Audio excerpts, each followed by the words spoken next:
하나님 말씀 보겠습니다.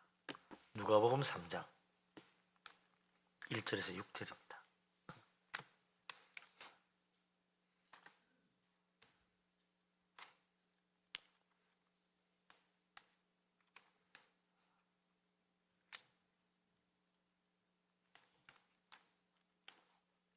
다 같이 한 목소리로 누가복음 3장 1절부터 6절까지 말씀을 받들어 읽겠습니다. 디베료 황제가 통치한 지 15해 곧 본디오 빌라도가 유대 총독으로, 헤롯이 갈릴리의 분봉왕으로, 그 동생 빌립이 이두레와 드라고니 지방의 분봉왕으로, 루사니아가 아빌레네의 분봉왕으로, 안나스와 가야바가 대제사장으로 있을 때에 하나님의 말씀이 빈들에서 사가랴의 아들 요한에게 임한지라. 요한이 요단강 부근 근처에 와서 죄 사함을 받게 하는 회개의 세례를 전파하니, 선지자 이사야의 책에 쓴 바 광야에서 외치는 자의 소리가 있어 이르되, 너희는 주의 길을 준비하라. 그의 오실 길을 곧게 하라. 모든 골짜기가 메워지고 모든 산과 작은 산이 낮아지고 굽은 것이 곧아지고 험한 길이 평탄하여 질 것이요 모든 육체가 하나님의 구원하심을 보리라 함과 같으니라.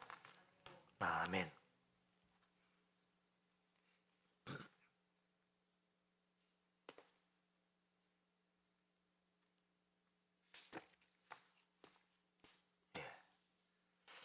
오늘 공휴일이 되다 보니까 사람들이 어디 또 오늘도 기회다 생각하고 어디 가셨는지 자리가 많이 비네요. 오늘이 공휴일은 좀 특별한 공휴일이죠. 무슨 날입니까? 한글날. 세계에서 유일하게 날짜를 발명한 날을 기념하는 공휴일입니다. 한글날. 세계에서 딱 우리나라밖에 없어요. 한글날. 한글날은 정말 한글을 지으신 세종대왕님 그 참 귀한 은혜를 기억하고 감사할 일이지만, 오늘 우리가 성경 보는 것도 이렇게 한글로 볼 수 있는 게 이게 세종대왕 때가 덕 아니겠습니까? 이제 제가 학교 다닐 때는 그렇게 배웠어요. 세종대왕이 집현전 학자들하고 같이 해가지고 한글을 만들었다. 요즘은 그렇지 않다. 오히려 집현전 학자들은 세종대왕이 한글을 만드는 거 반대했고 세종대왕이 혼자 만들었다. 요즘 이쪽으로 가더라고요. 그래서 훈민정음 해례본 제일 첫 마디에 그래 있죠. 세종대왕 어제라고. 어제 임금이 만들었다고 되어 있어요. 어제. 한글은 어제라. 임금이 만들었다. 그러니까 세종대왕이 직접 만든 거다. 이렇게 말해도 뭐 맞을 것 같아요. 실제로 세종대왕이 워낙 공부도 좋아하고 또 글을 그렇게 많이 읽고 책을 얼마나 보니 책벌레였다고. 책벌레. 그래서 막 눈도 나빠지고 앉아가 운동은 안 하고 책만 보니까 몸이 비대해져가지고 고혈압 당뇨가 좀 심했다 그러죠. 뭐 들리는 말에는 통풍도 있었다는데 잘 모르겠어요. 고기를 또 그래 좋아했답니다. 통풍도 있었다는 이야기도 있고.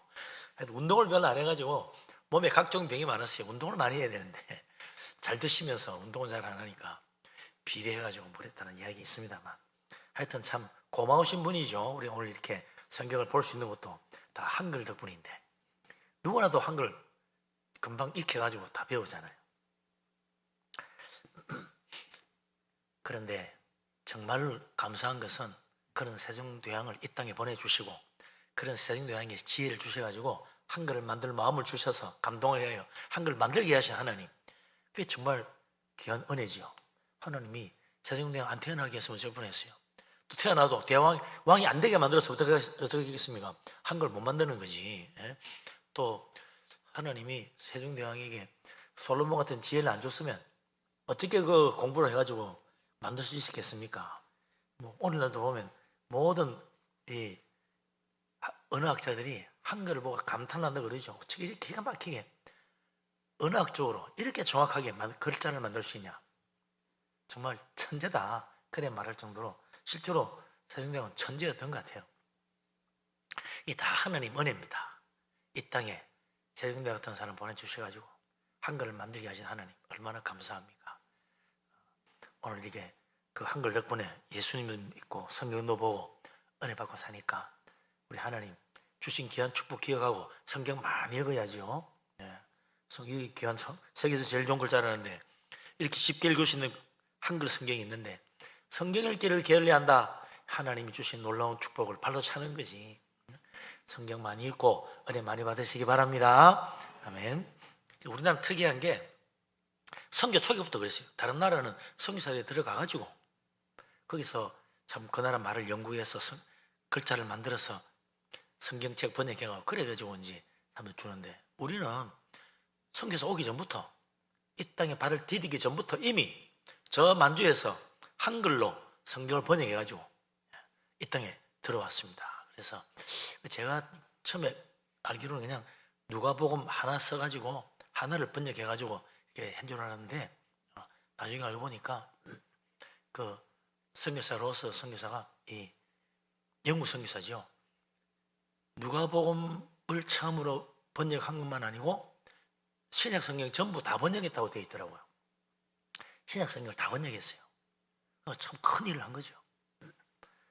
구약 성경은 그 뒤에 이제 번역했지만 로스 선교사는 영국의 로스 선교사님이 만주에서 한국 사람들 만나가지고 한글로 성경을 번역한 그런 참 놀라운 일을 했죠. 그래서 이 로스 선교사 번역한 한글 성경, 한글 신약 성경이 우리나라 역사상 한글로 적힌 최초의 사상책이라고 그래요. 그래서 이 조선시대는 사상에 관한 글은 그런 심오한 뜻을 적으려면 한글로는 안 되고 한자라야 된다. 그렇게 생각해가지고 모든 유교책이나 철학적 철학은 전부 다 한자로 적었습니다. 근데 성경은 이걸 한글로 적었다고. 그러니까 우리나라 역사상 최초로 사상에 관한 책을 적은 글이 바로 신약 성경이라. 굉장히 의의가 있는 거죠. 그래서 신약 성경 보니까 야, 이 심오한 이런 종교적인 책, 사상이 담긴 책을 또 한글로 적어도 되네 이렇게 깨달았다는 거예요. 참 어찌 보면 말이지만 그 당시 이거는 획기적인 사건이었습니다. 한글이 우리에게 왔다. 그래서 오늘 우리가 성경 보는 거 아니겠습니까?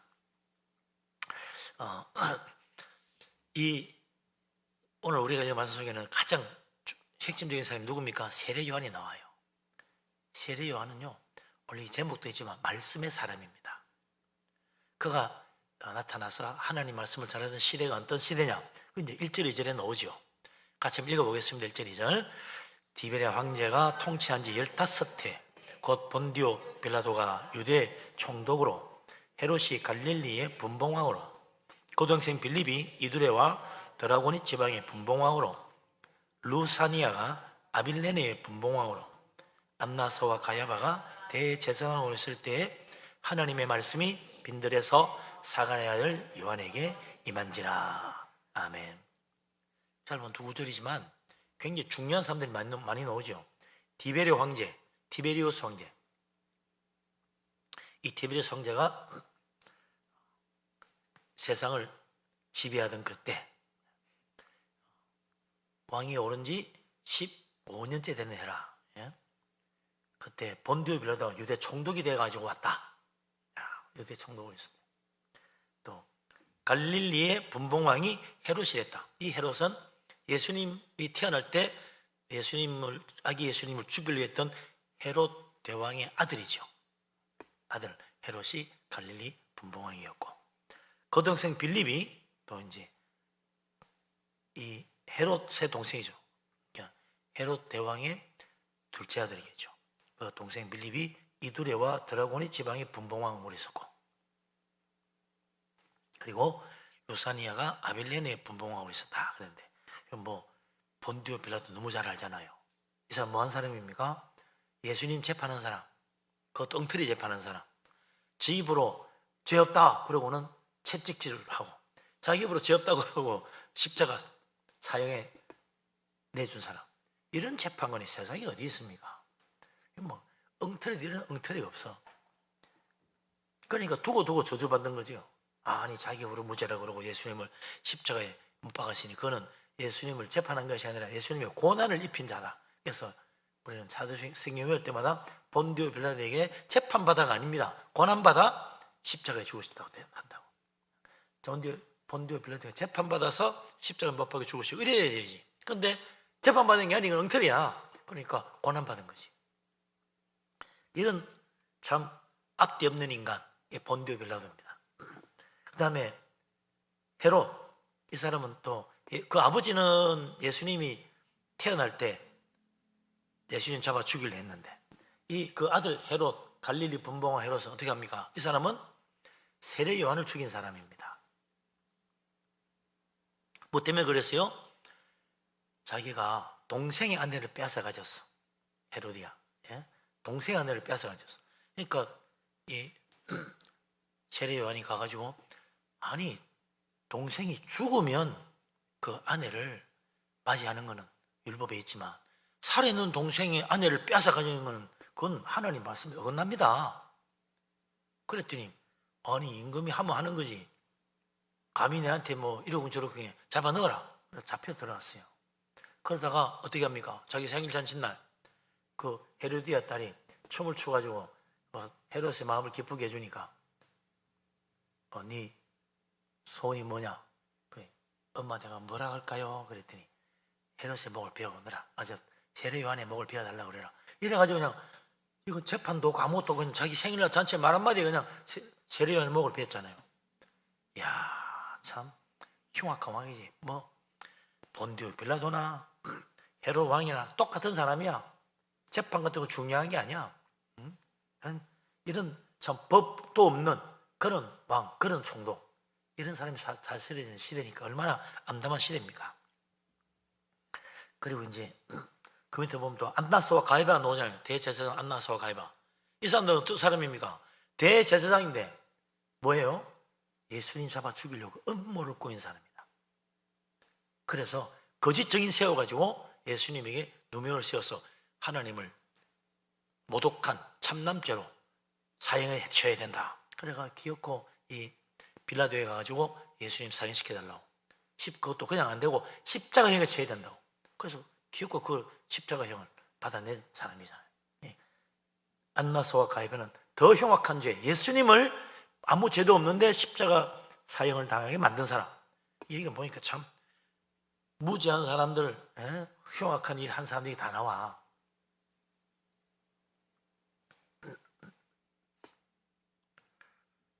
이런 악한 자들, 참 그런 사람들이 이 세상을 다스리는 통치자의 자리도 있고, 이런 악한 자가 종교적인 지도자가 돼가지고 사람들에게 하나님을 가르치고 있다. 제사를 드리고 있고, 참 기가 막힌 세상이죠. 이런 시대를 살고 있으니 어떻겠습니까? 어두운 시대, 암담한 시대, 참으로 고통이 가득한 시대. 아니 예수님 재판 멍때리고 했겠어요? 본디오 빌라도가 다른 재판도 안 봐도 뻔해. 헤롯 왕이 그런 자기 동생만 아내만 빼앗고 그것만 끝났겠어요? 안 봐도 뻔해. 온갖 악한 일 다 했을 거야. 남의 거 빼앗아 가지니 전공이 있잖아. 가이바가 안 났어도 아니 그렇게 거짓 증인 세우고 죄 없는 예수님 십자가에 못 박는 사람들이 다른 것을 어떻게 했을까? 안 봐도 뻔해. 그러니 그 시대가 참 고통스러운 시대라. 많은 사람들이 억울한 일 당하고 눈물 흘리고 참 이 세상을 어떻게 사나 참 앞날이 캄캄한 그런 인생들이 이 어두운 시대에 하나님이 빛을 하나 보내주는 거예요. 하나님이 보낸 사람, 바로 세례 요한이 태어나는 겁니다. 나타나는 거죠. 세례 요한 2절 말씀 뭐라고 하는가 읽어보겠습니다. 같이 읽겠습니다. 하나님의 말씀이 빈 2절 말씀, 3장 2절, 3절입니다. 아이고, 좀 잘못했나요?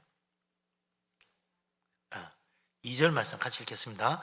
안나스와 가야바가 대제사장으로 있을 때 하나님의 말씀이 빈들에서 사가랴의 아들 요한에게 임한지라. 아멘. 죄송합니다. 잠깐 헷갈렸네. 하나님 말씀이 세례 요한에게 임했다. 하나님 말씀. 저희 이제 이런 표현은, 하나님 말씀이 임했다, 이 표현은요, 성경에 보면 예언자들이 하나님의 말씀을 예언할 때 쓰는 표현입니다. 여호와의 말씀이 내게 임하셨으니, 이렇게 하잖아요. 그럼 하면서 이렇게 말씀하셨느니라, 이것이 여호와의 말씀이니라, 여호와의 말씀이 내게 임하였으니, 항상 그렇게 해요. 그러니까 하나님의 말씀이 임했다, 예언자들의 표현입니다. 그러니까 세례 요한은 뭐예요? 예언자란 이야기야. 하나님 말씀이 임하여 그 말씀을 선포한 하나님의 예언자라는 거예요. 그러니까 세례 요한은 하나님 말씀에 붙잡혀 하나님 말씀을 선포한 하나님의 사람, 선지자다. 세례 요한은 말씀의 사람입니다. 하나님 말씀 받아가지고 전해주는 사람. 선지자라는, 예언자라는 말, 예언이란 말이 뭡니까? 앞날을 마치는 게 예언이 아닙니다. 하나님 말씀을 받아서 전해주는 것이 예언이다. 그래서 그 히브리 말 예언자, 나비라는 말, 또 예언하다, 나부라는 말, 그게 뭐냐면 말씀을 받아서 전해주는 걸 나부, 그래 전해주는 사람을 나비라고 해요. 선지자, 예언자라고 그래요. 그러니까 예언이라는 건 앞날을 마치는 게 아닙니다. 자꾸 있는 사람들은 예언이라는 말자, 글자만 보면 앞날을 마치는 것처럼 보여. 그래서 예언이 앞날을 마치는 것보다 점치는 건 줄 알아요. 앞날을 탁탁 마치는 거. 그건 아닙니다. 성경은 점치는 걸 금하고 있어요.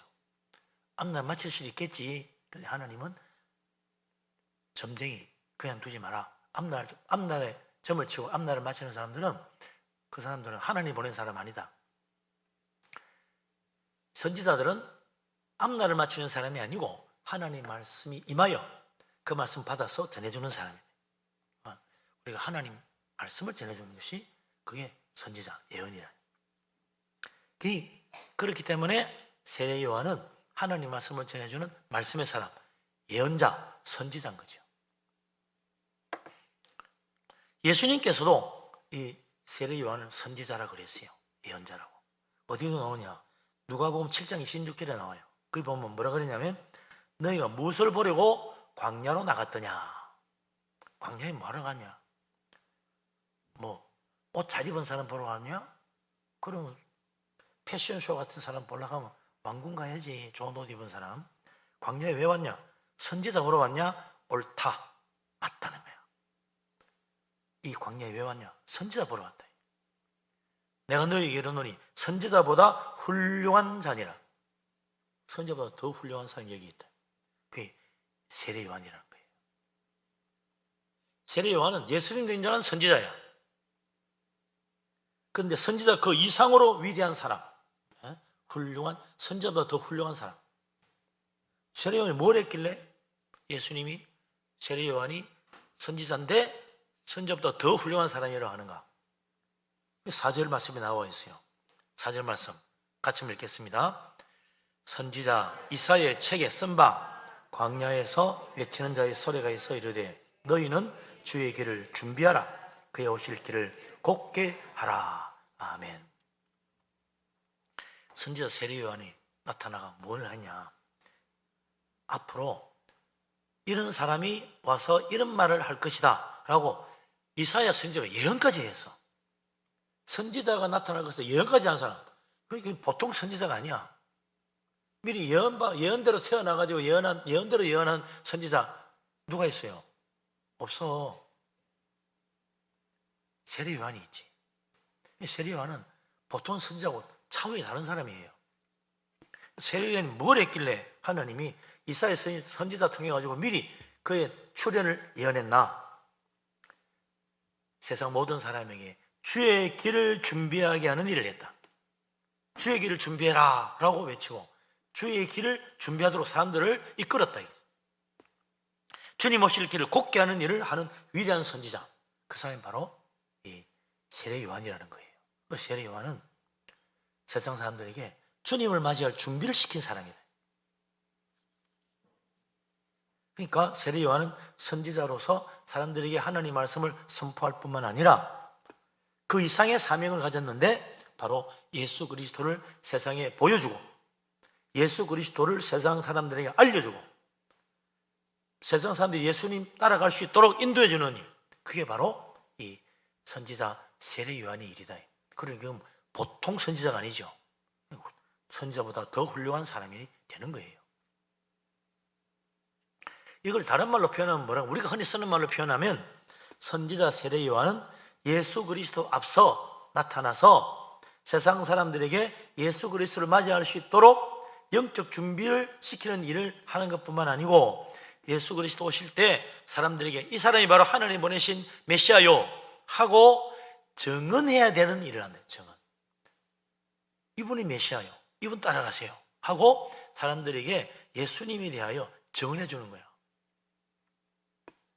예수 그리스도를 증언하는 일, 이게 예수님의 제자들에게 주신 예수님의 사명입니다. 그래서 예수님이 성천하기 전에 제자들에게 하신 말씀 사도행전 1장 8절에 있잖아요. 성령이 너에게 임하시면 너희가 권능을 받고 예루살렘과 온 유대와 사마리아와 땅 끝까지 이르러 내 증인이 되리라. 예수님이 그랬잖아요. 예수님의 증인되는 것, 우린 예수님 봤다, 예수님 이런 분이다, 이분이 바로 예수님이다 증언해 주는 일, 그 증인의 삶이 그리스도인의 삶이다. 그러니까 세례 요한은 그리스도인들이 예수님의 증인으로 살기 전에 예수님의 증인을 한 사람이 바로 세례 요한입니다. 그러니까 세례 요한은 우리 그리스도인들의 선구자야. 우리들이 예수님의 증인이 되어가지고 세상에 전도하잖아요. 예수 믿으세요, 예수 믿어야 구원받습니다 하는 그 말을 우리가 하는데 그게 전도하는 건데, 세례 요한이 제일 먼저 나와가지고 먼저 앞서서 이분이 예수님이요, 예수님 믿어야 구원받아요, 이분이 메시아요 전도했으니 이 세례 요한은 전도 한 시대를 앞서간 전도자고 한 시대를 앞서간 예수님의 증인이다. 그럼 이 얼마나 위대합니까? 우리가 예수 믿고 또 주님이 주신 말씀대로, 그죠? 전도해야죠. 예수님의 증인으로. 예수 믿으면 구원받습니다. 예수 믿으세요. 예수님 하나님의 아들, 내 죄를 위해 십자가 지신 분, 예수 믿으면 죄 용서 받고 구원받아 천국 갑니다. 이거 우리가 증언하잖아요. 그게 우리 예수의 증인이라는 거죠. 우리는 예수 그리스도의 증인입니다. 근데 이제 여호와의 증인은 왜 예수의 증인이 안 하고 여호와의 증인이라고 그럽니까? 그 사람 예수 증인 안 해. 예수는 안 전해.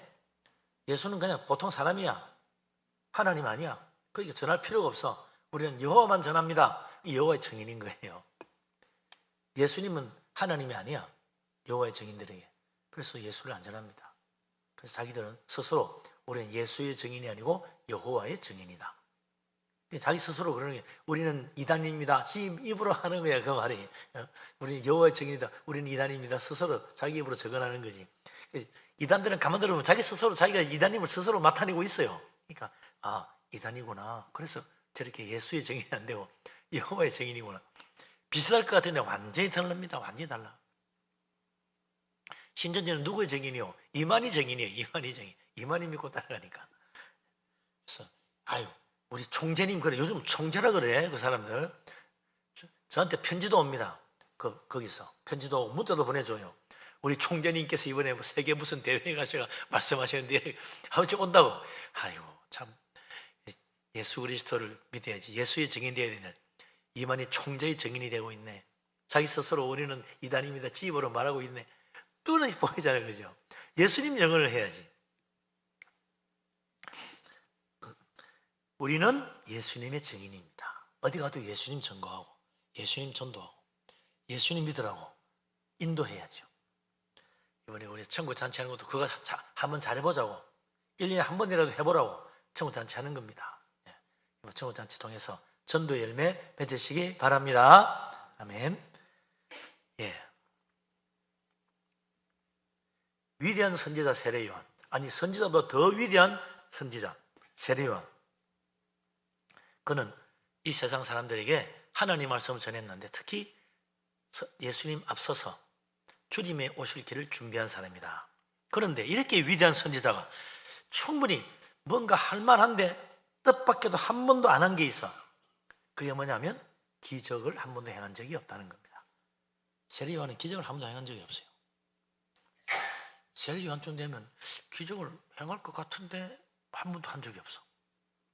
오직 선지자 세례 요한은 하나님 말씀만 전했습니다. 그런데 그 선지자 세례 요한이 전하는 하나님 말씀이 얼마나 감동적이고 얼마나 은혜가 되고 얼마나 말씀이 강력한지 사방에서 사람들이 다 세례 요한의 말을 들으러 오는 거예요. 전부 다 막 와가지고 광야에 있는 세례 요한에 와가지고 그 빈들에서 앉아가지고 세례 요한 말씀도 꺼내받고 감동받고 세례 요한 말대로 세례받는 거야. 근데 성경에 보면요, 위대한 선지자들 대부분 다 기적의 사람이었습니다. 우리 잘 아는 모세, 얼마나 많은 기적을 행합니까? 지팡이 들고 아니 공식적으로 기적을 행했어. 그 제자, 그 뒤를 이었던 여호수아도 많은 기적을 행했죠. 그 중에 하나가 여리고 성 무너지는 거, 뭐 기도 한 번에 해와 달이 멈추는 일들, 이런 것들 여호수아가 행한 놀라운 기적이잖아요. 기적의 사람들입니다. 엘리야, 엘리사도 그렇지. 엘리야는 기도 한 번에 하늘에서 비가 내리기도 하고 또 그가 하나님께서 선판에 비가 안 오기도 하고 그건 죽은 데도 살리기도 하고 엘리야의 말대로 하니까 아니 빈 기름병과 빈 가루통에 가뭄이 다 끝나도록 몇 년 동안 3년 반 동안 통에 가루가 마르지 않고 떨어지지 않고 병에 기름이 마르지 않는 놀라운 기적이 일어났다. 참 그런 능력의 종이 엘리야. 엘리사는 심지어 나만 장군 문둥병도 고쳤잖아요. 엘리사 큰 기적들을 많이 행했죠. 그런 위대한 선지자들 우리 잘 압니다. 엘리야, 엘리사 이야기도 주일학기 때부터 들어가지고 신나게 듣고 잘 알죠. 그런데 세례 요한은 아무런 기적을 행하지 않았다. 그런데 그럼에도 불구하고 세례 요한의 영향력은 그 어떤 선지자보다 더 강력했다. 수많은 사람들의 마음을 감동시키고 그 시대를 변화시키고 예수님 오시기를 준비하게 만들어주는 사람 세례 요한이다. 그래서 세례 요한은 기적의 선지자가 아니고 말씀의 선지자다. 말씀의 종입니다. 하나님 보내신 위대한 말씀의 사람 선지자 세례 요한이다. 우리 그리스도인도요 말씀 중심으로 살아야 돼요. 기적 따라가고 표적 따라가면 시험에 들기 쉽고 거짓에 속기 쉽습니다. 이 세상 부귀영화의 특징이 뭐냐? 화려하다는 거예요. 멋있게 만든다는 거예요. 그리고 자꾸 믿는 사람일수록 가짜가 많아. 진짜는요 수수해요. 우리 예수님 봐. 정말 풍채도 없고 광채도 없고 남보기에 흠모할 만한 것이 아무것도 없는 분이었다고 그랬어요. 근데 그분의 영향력이 2000년 넘도록 세상을 뒤집어 흔들고 있잖아요. 예수님 하신 일 대단히 아무것도 없었어. 근데 주님은 그 겸손하게 마지막에는 십자가 지고 비참하게 참 사람들의 손가락질을 받으면서 죽으셨지만 세상을 변화시키셨다. 위대하신 주님. 그래서 정말 우리는요 말씀을 봐야 돼요. 심지어는 바리새인들이 와 하나님 보내신 메시아라는 표적을 좀 보여주세요. 예수님 그러잖아요. 내가 보여줄 표적은 아무것도 없다. 악한 자들이 표적을 구한다. 표적을 구하는 세대는 악한 세대다 그랬어요. 말씀을 구해야 돼. 말씀. 내가 이렇게 많은 말을 들려주고 많은 걸 보여줘도 아직도 못 믿냐? 예수님 말씀을 들어야 됩니다. 말씀이 생명의 양식이야. 말씀이 진리고 말씀이 능력이고 말씀이 축복이에요. 우리가 말씀 사랑하고 말씀 가까이 해야 돼. 그래서 시편 2편에도 있잖아요. 하나님 말씀을 즐거워하여 그 말씀을 주야로 묵상하는 자가 복이 있는 사람. 형통한 사람은 어떤 사람이냐? 여호수아 1장에 뭐라고 그랬어요? 하나님 말씀 따라 좌로도 우로도 치우치 않고 말씀대로 가는 사람이 어디로 가도 형통한 사람. 그 사람이 복 있는 사람, 형통한 사람. 그러니까 우리가 하나님 말씀 중심으로 살아야 됩니다. 모세도 신명기 6장에 뭐라고 그랬어요? 하나님 말씀 마음에 새기고 이마에다 새기고 이마에 붙이고 또 말씀을 집 문설주도 붙이고 하나님 말씀을 들어오며 나가면 가르치고 하나님 말씀을 늘 읽고 자녀들에게 부지런히 전해라. 그러면 들어와도 복받고 나가도 복받는다. 어디 가도 복받는 방법, 말씀만 붙들고 사는 거예요. 그게 복 있는 겁니다. 하나님이 이렇게 복댕이를 잘 가르쳐 주는데도 안 해. 하나님 말씀 정말 귀한 말씀, 오늘도 말씀 보고 살아야지. 근데 우리는 아이고 이거 뭐 말씀 볼 시간이 있나 바빠서 이래가지고 못 보니까 복을 손에 쥐줘도 쟤 못 받아 먹는 사람들이 어리석은 사람이지. 하나님 말씀 가까이 하고 하나님 말씀 사랑하고 하나님 말씀 읽고 하나님 말씀 마음에 새기고 말씀대로 행해서 정말 복 있는 사람, 들어와도 복 받고 나가도 복 받는 사람 되시기를 바랍니다. 아멘. 네. 자, 그럼 세례 요한의 와가 무슨 말씀을 선포했는가? 세례 요한이 세상 사람들에게 주의 길을 예비하고 예수님을 나타내 보였다는데 어떻게 했을까? 세례 요한이 한 놀라운 일들, 그게 세례 요한이 선포한 말씀, 이제 3절에 나옵니다. 3절 말씀 읽어봅니다. 요한이 요단강 부근 근처에 와서 죄 사함을 받게 하는 회개의 세례를 전파하니. 아멘. 선지자 세례 요한이 요단강 부근에 와가지고 죄 사함을 받게 하는 회개의 세례를 전파했다 그랬습니다. 그래서 그가 선포한 말씀은 뭐냐? 회개하라는 거예요. 그러니까 마태복음 3장 1절 2절에 세례 요한이 선포한 말씀이 딱 나와 있어.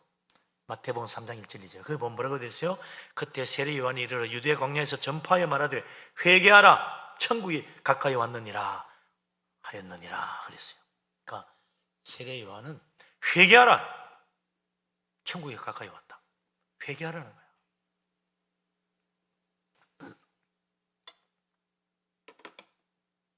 천국을 맞이하는 사람은 회개하는 사람이다. 천국 가까이 왔는데도 불구하고 바로 가까이 온 천국에도 못 들어가는 사람이 누구냐? 회개 안 하는 사람.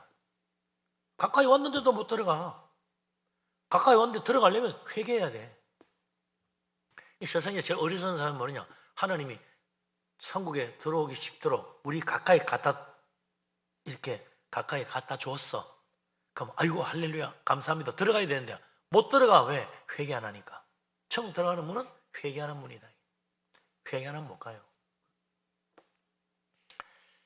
그렇게 회개하라고 외치니까 사람들이 유대 땅에서 사방에서 와가지고 도대체 무슨 말을 하나 들어보고는 정말 회개하고 세례받았다. 사람들이 다 변화되기 시작하는 거예요. 그래서 예수님 오실 때 예수님 맞이하고 예수님 믿고, 그러니까 예수님께서 천국복음 전하고 부활 성천하여 하늘나라 가신 다음에 어떻게 됩니까? 제자들이 나가서 선포하니까 하루에 3,000명이 회개하고 세례받는 일이 일어났다. 폭발적인 사건이 일어나는 거예요. 폭발적인 사건. 예? 복음의 폭발, 전도의 폭발이 일어난 거지. 하루 만에 3,000명이라니. 12명의 사도가 되는데 3,000명이 예수 믿었어. 놀라운 일이죠. 회개하라는 말이 이렇게 중요하다. 우리 그리스도인은요, 회개하고 살아야 돼요. 회개가 없어지면 그 사람은 더 이상 하나님 은혜로부터 끊어집니다. 회개하고 살아야 돼요. 회개는요, 우리 그리스도인 신앙생활의 출발점이고, 회개는 우리 그리스도인의 신앙생활의 완성이고, 우리 회개는 그리스도 신앙생활의 마침입니다. 회개로 시작해가지고 회개로 끝나는 거예요. 회개가 중간에 끊어지면 안 돼. 나 전에 회개했는데요? 그래가지고는 안 돼. 계속 회개하고 살아야지. 그래서 뭡니까? 구원파, 신천지 이단들이 왜 문제냐? 회개를 한 번만 하면 된다니까 문제야. 한 번만 뜨겁게, 잔절하게, 진실하게 회개하면 딱 하면 모든 데 용서받고 이제 다시는 회개할 필요 없습니다. 이렇게 하는 거지. 회개는 계속 해야 됩니다. 여기도 회개하라 그랬잖아. 회개하라. 이 말은 계속 회개하라는 거예요. 계속. 제가 이야기하자면 이 헬라어도 그렇고 히브리어도 그렇고 현재형은 항상 현재 계속이다. 우리나라는 이게 구별이 잘 안 되는데 헬라어나 히브리어는 분명해요. 현재는 계속이에요. 그래서 현재 명령, 계속 명령이다. 회개하라, 계속하라, 계속 회개하라. 예수 믿으라. 한번 믿었는데, 전에 믿었는데 어떻게 됩니까? 그 말을 몰라서 그래. 예수를 믿으라는 말은 계속 믿으라는 말이에요. 계속 믿으라. 믿는 자가 구원받는다는 말은 전에 믿었는데 구원해 주나요? 아니지. 믿는 자가 구원한다는 그 현재 표현은 계속 믿고 있는 자가 구원받는다는 뜻이에요. 그래서 예수님이 오실 때, 인자가 올 때 믿음을 보겠냐 하는 말이 왜 그래요? 믿었던 사람 보겠냐가 아닙니다. 믿는 자를 보겠느냐 그래서. 예수님 오실 때 지금 믿고 있는 자를 볼 수 있겠느냐 그런 거지. 전에 믿었던 사람 찾는 게 아닙니다. 예수님은 오실 때 그때 믿고 있는 사람을 찾는 거예요. 그 사람 천국 가는 거예요. 회개도 마찬가지. 회개했던 자요? 그렇게 철저히 회개했었어? 끝났네 너는. 그 사람 천국 못 가. 지금도 회개하고 있는 사람을 주님이 그래 네가 어려운 사람이다 축복하시는 거예요. 회개해야 예수 믿는 사람입니다. 회개해야 성령의 은혜도 받는 거예요. 회개해야 하나님 우리 죄를 용서해 주십니다. 회개하지 않으면 더 이상 용서는 없다. 계속 회개해야 된다.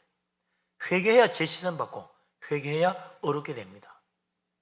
나 전에 다 회개하고 어렵게 됐는데요, 회개 안 하면 어려움도 끝나는 거예요. 다시 제자리로 돌아가 죄인으로 돌아가는 거예요. 회개해야 천국 갈 수 있습니다. 회개가 얼마나 놀라운 축복이고 능력이냐. 그래서 세례 요한이 회개의 세례를 전할 때 회개가 얼마나 큰 축복이고 놀라운 능력인지를 말씀해 주었어요. 5절 6절 같이 한번 읽어보겠습니다. 5절 6절 모든 골짜기가 메워지고 모든 산과 작은 산이 낮아지고 굽은 것이 곧아지고 험한 길이 평탄하여 질 것이요 모든 육체가 하나님의 구원하심을 보리라 함과 같으니라. 아멘. 회개 세례를 전파하니까 이게 바로 선지자 이사야가 예언한 대로 된 건데, 회개하는 자는 바로 주님 오실 길을 준비하는 자, 주의 오실 길을 준비하는 자, 예수님 맞이할 준비하는 게 회개다. 처음에 이야기했잖아요. 그래서 두 번째가 뭐냐면 회개하는 자에게는 모든 골짜기가 메워진다. 모든 산과 작은 산이 낮아진다. 그게 무슨 말입니까? 하나님과 우리 사이에는 깊은 구렁이 있어. 무슨 구렁입니까?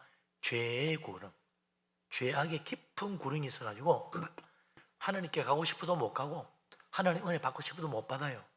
깊은 구렁이 있어가지고. 그런데 회개하면 그 깊고 깊은 죄악의 구렁이 골짜기가 메워지는 거야. 어떻게 돼요? 하나님 앞에 갈 수 있다는 거야. 하나님 만날 수 있다는 거예요. 하나님 은혜 받을 수 있다는 거예요.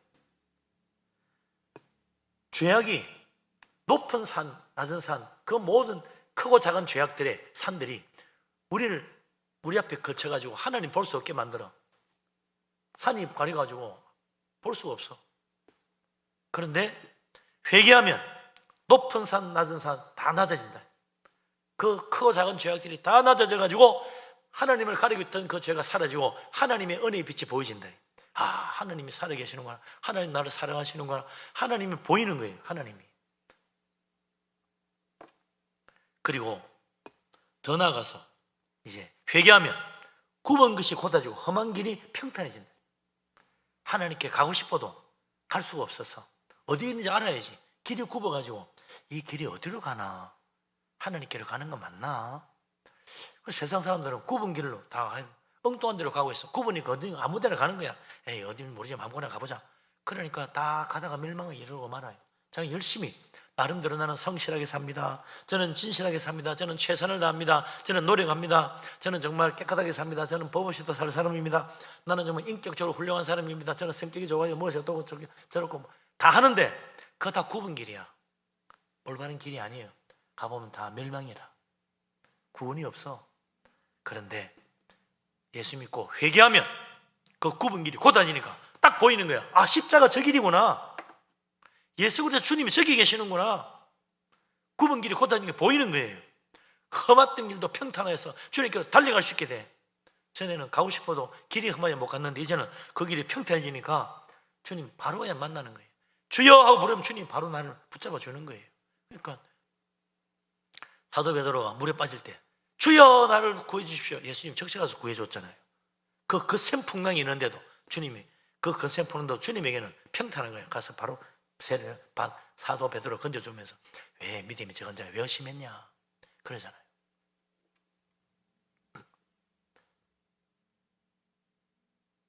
평탄한 길, 고든 길, 예수 그리스도 주님의 십자가 보이고 복음이 무엇인지 보여주는 것, 그게 바로 회개다. 회개할 때 복음이 이런 거구나.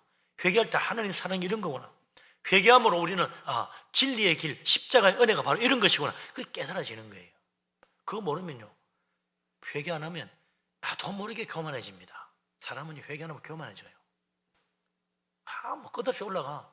다 지 잘났어. 자기가 똑똑하고 자기 잘해. 남들은 다 우습게 보여. 회개 안 하면 그렇게 돼요. 회개하면 나보다 다 낫구나 이렇게 보인다는 거야. 나는 참 부족하기 짝이 없는데 참 훌륭하신 분들이야. 어쩜 저렇게 기도를 저렇게 진실하게 잘할까? 어쩜 저렇게 열심히 봉사도 잘할까? 어쩜 저렇게 참 하나님을 예쁘게 믿을까? 이게요, 그게 보이는 거예요. 회개하면 그게 보여요. 그래서 참 다 훌륭하신 분들이다. 아무개 권사님, 아무개 집사님 참 믿음 좋네 이래 되는 거예요. 근데 회개 안 하는 사람은요, 아이고 아무개 권사 웃기고 있네, 아무개 집사 내가 참 말도 안 했네, 없이 아이고 저런 꼴 내가 뭘 하겠어 이렇게 보이는 거예요. 자꾸만. 회개해야 겸손해집니다. 당연하잖아. 주여 나는 죄인입니다 하니까 겸손해질 수밖에 없지. 주여 나는 좋은 일 많이 합니다. 자기도 모르게 교만해질 수밖에 없는 거예요. 회개하면 모든 육체가 하나님의 구원하심을 보리라 그랬어요. 하나님의 구원이 보이는 거예요. 내가 정말 구원받은 하나님의 자녀가 되는구나. 그게 깨달아지는 거야. 구원이 보이는 거예요. 천국이 멀지 않구나. 회개하면요, 천국이 바로 눈앞에 있어요. 회개하면 천국이 눈앞에 있는 정도면 천국이 손에 잡혀. 구원이 손에 잡혀. 회개하면. 회개 안 하면요, 구원 받긴 받는 것 같은데 왔다 갔다 해. 저만 시험만 들어도 흔들리고 그런 거예요. 회개해야 됩니다.